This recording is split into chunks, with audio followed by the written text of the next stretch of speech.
안녕하세요 여러분. 저는 미디어 리터러시를 연구하고 있는 김아미입니다.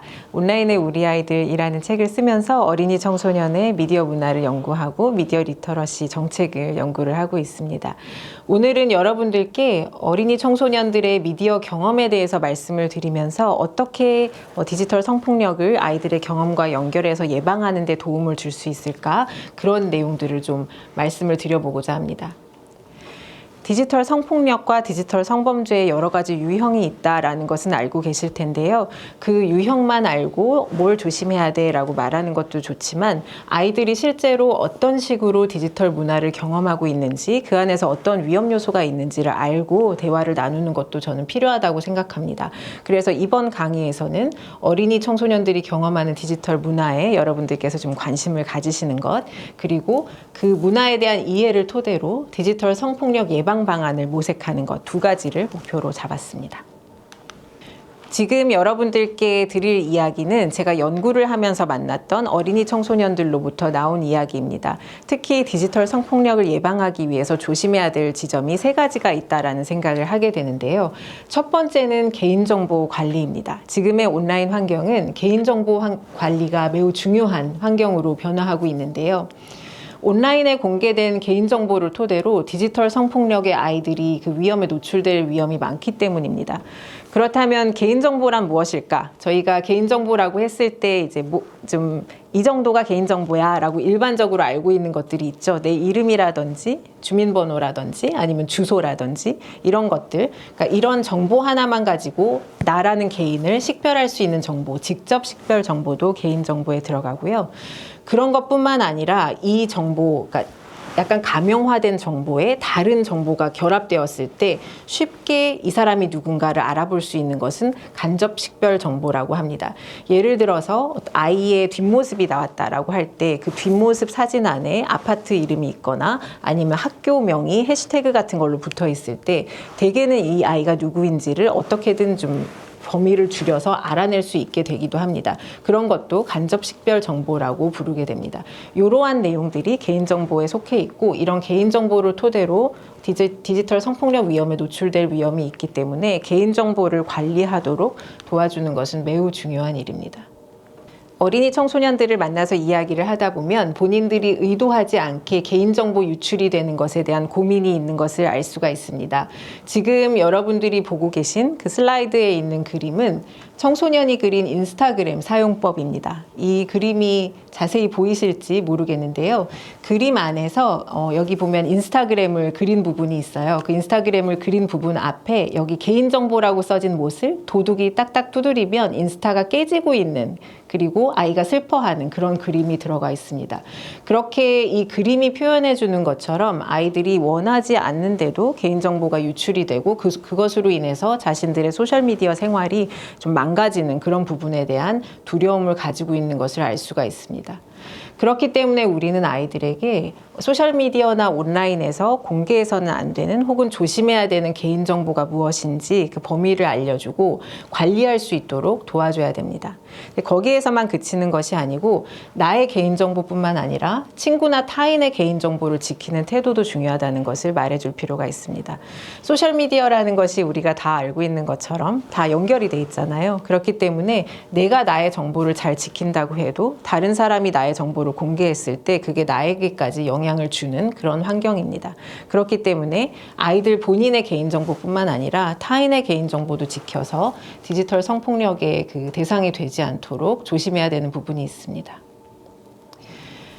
아이들에게 이 두 가지는 꼭 말씀을 해주셨으면 좋겠습니다. 개인정보, 아까 말씀드렸던 이름이나 주소, 주민번호, 학교 정보뿐만 아니라 어떤 다른 정보가 합쳐지면은 나를 좀 식별할 수 있는 그런 간접 식별 정보까지 온라인에 올리거나 타인에게 전송하지 않도록 꼭 알려주시기를 부탁을 드립니다.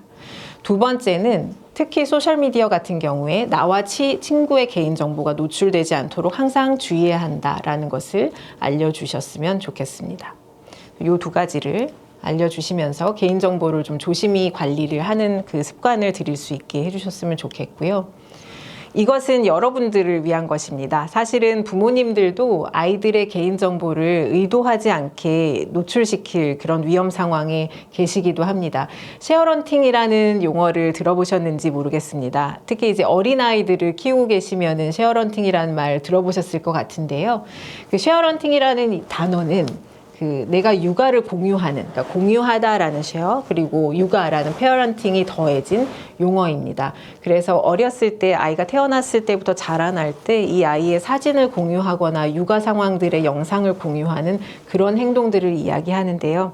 사실 저희 입장에서는 너무나 사랑스러운 아이들의 모습을 공개하고 좀 사람들의 반응도 받고 그런 것이 즐거움이기도 하지만 그런 정보들이나 개인정보나 영상들이 아이들의 삶에 어떤 영향을 미치는지를 생각을 할 필요가 있습니다. 세이브 더 칠드런에서 2021년에 아이를 지키는 쉐어런팅 가이드라인을 발표를 하면서 이러한 부분들을 부모님들과 양육자분들께서 좀 조심하셔야 된다라고 지적을 하고 있습니다. 몇 개만 말씀을 드려볼게요. 두 번째 이 포인트도 한번 봐주시면 좋습니다. 아이들에게 내가 이걸 왜 올리는지 그리고 이건 누구에게 공개되는지를 충분히 설명하고 동의하지 않으면 그것을 하지 않는 경험을 가지게 해주시는 게 필요합니다. 그리고 언제든지 아이의 실명은 드러나지 않게 조심하셔야 되고요. 그리고 아이의 개인정보가 새고 있지 않은지 주기적으로 검색을 하시고 아이가 자주 가는 장소가 드러나지 않게 조심하셔야 됩니다. 또 올린 게시물을 주기적으로 삭제해달라라는 이야기도 하고 있는데요. 이 부분도 아이들과 나중에 이야기해서 이거는 지울게, 이거는 남길게 같은 것도 한번 이야기를 나눠보시면 좋습니다. 그래서 개인정보 노출을 조심한다는 게 비단 어린이 청소년 본인들의 문제뿐만 아니라 양육자의 문제이기도 함을 여러분들과 함께 좀 살펴보았습니다. 아이들의 미디어 문화와 연결해서 개인정보 관리를 조심해야 된다라는 것 첫 번째를 말씀드렸다면 두 번째는 이 지점을 좀 기억을 해주셨으면 좋겠습니다. 아이들이 겪고 있는 온라인상의 위험은 하나의 공간 안에만 그치지 않습니다. 대개의 경우 플랫폼을 넘나들면서 온라인 위험을 경험하고 있는 것을 알 수가 있는데요. 아이가 쓰는 이 소셜미디어는 내가 관리하고 도와주기 때문에 개인정보 보호가 잘 되고 있어 라고 믿고 그냥 이거는 이렇게 쓰면 돼 라고 생각하실 수도 있지만 사실은 아이들의 그 미디어 이용해서 개인정보가 잘 되는 곳에서 잘 되지 않는 곳으로 아이가 유인되는 그런 위험도 분명히 있습니다. 지금 보고 계신 그 인터뷰 인용문은 제가 22년에 연구를 했던 연구보고서에서 나온 인용문입니다. 초등학교 아이들이 이제 틱톡이나 제페토 같은 게임이나 메타버스 플랫폼에서 했던 이야기들을 남겨놓은 것인데요. 예를 들면 자신이 좋아하는 틱토커가 오픈 채팅방을 열었으니까 오픈 채팅방으로 다 모이세요. 이런 식으로 링크를 줬을 때 아이들은 너무나 당연하게 그 오픈 채팅으로 들어가는 그 경험을 이야기해 주기도 했고요. 거기에 들어가서 이야기를 하다 보면 그게 개인 채팅으로 넘어가기도 합니다. 그래서 틱톡에서는 나의 개인정보를 잘 지켰지만 그것이 오픈 채팅방이나 개인의 채팅방으로 넘어오면서 더 노출이 될 수 있는 위험에도 처할 수 있다. 라는 것도 좀 기억을 해주셨으면 좋겠고요. 제페토에서 만난 친구가 이제 카톡으로 연결해서 그 안에서 또 소통을 하다가 생긴 문제에 대해서도 이야기를 하고 있습니다. 그래서 이것을 제가 여러분들께 말씀드리는 이유는 하나의 플랫폼 안에서 개인정보가 잘 보호되고 있다라고 해서 그냥 안심하고 끝내시지 말고 아이들의 경우 여러 플랫폼을 다 넘나들면서 미디어 생활을 하고 있기 때문에 그 지점이 위험할 수도 있다라는 것도 꼭 상기시켜 주십사. 라고 말씀을 드리기 위해서 가지고 와봤습니다. 세 번째 특성 중에 하나는 아이들이 여러 계정을 운영하고 있을 수 있다라는 것입니다. 사실 부모님들 중에서도 계정 하나의 소셜미디어 안에서도 여러 개의 계정을 운영하시는 분도 계실 겁니다. 그런데 제가 어린이 청소년들을 만나서 면담을 해보면 많은 어린이 청소년들이 처음에 계정을 만들 때 여러 개를 만들어서 서로 팔로우를 하면서 이제 팔로워 수를 확보하려고 하는 그런 모습들이 보이기도 하거든요.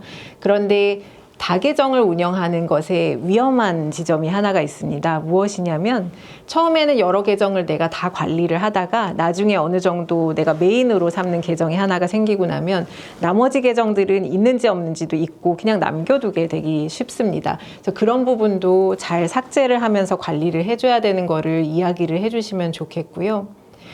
또 하나 지금 인용문에서 보고 계신 상황도 저희가 조금 주목해 봐야 될 상황입니다. 어떤 상황인지 말씀을 드려볼게요.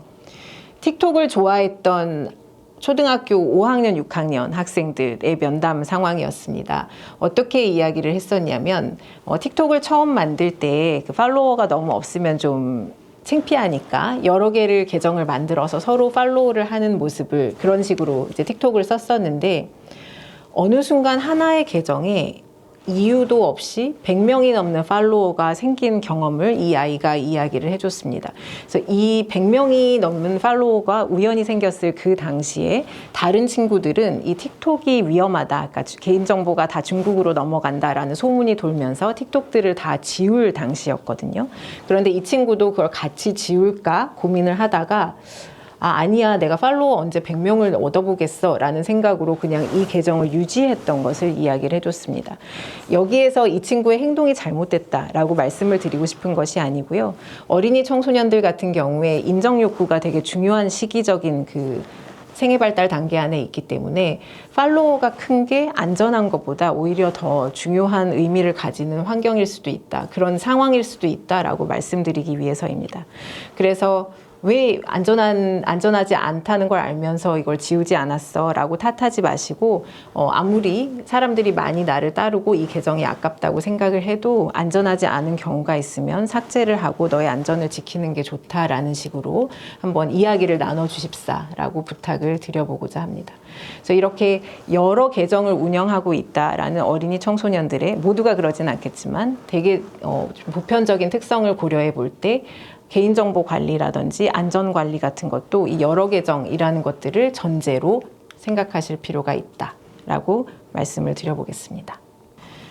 그래서 여러분들께서 디지털 성폭력, 디지털 성범죄에 대해서 고민을 하시고 아이들과 대화를 나누실 때 그냥 그 디지털 성범죄라는 행동 자체, 그 상황 자체에 대해서만 말씀하지 마시고 아이들이 어떤 그 문화를 경험하고 있는지 그리고 어떤 것을 좋아하고 어떻게 또래들과 어울리는지를 이해하고 그 안에서 교육을 해주시기를 부탁을 드립니다. 아이들의 미디어 이용에는 어른들의 눈에 띄지 않는 문화적인 요소들이 있습니다. 그래서 그것을 좀 관심을 가지고 살펴주시기를 부탁을 드리고요. 자녀가 어렸을 때부터 미디어 경험에 대해서 대화 통로를 열어놓는 것도 중요합니다.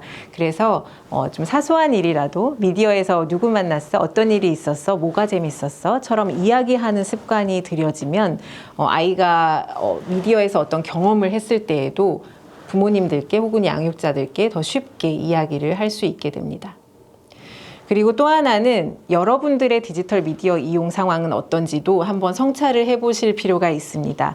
아까 말씀드렸던 쉐어런팅의 경우처럼 나도 모르게 자녀들의 정보를 너무 많이 노출을 시키고 있는 건 아닐까? 내가 미디어 이용에 충분히 본을 보이고 있는 걸까? 그런 것도 한번 생각해 봐 주셨으면 좋겠습니다. 그래서 아이들과 디지털 미디어에 대해서 대화를 할 때 이게 비단 디지털 성범죄에 대한 이야기가 아니라고 하더라도 나는 이게 왜 좋다고 생각해? 나는 이게 왜 위험하다고 생각해? 하는 거를 본인이 먼저 생각해 보시고 그것을 출발점으로 아이들과 대화를 해주셨으면 좋겠습니다.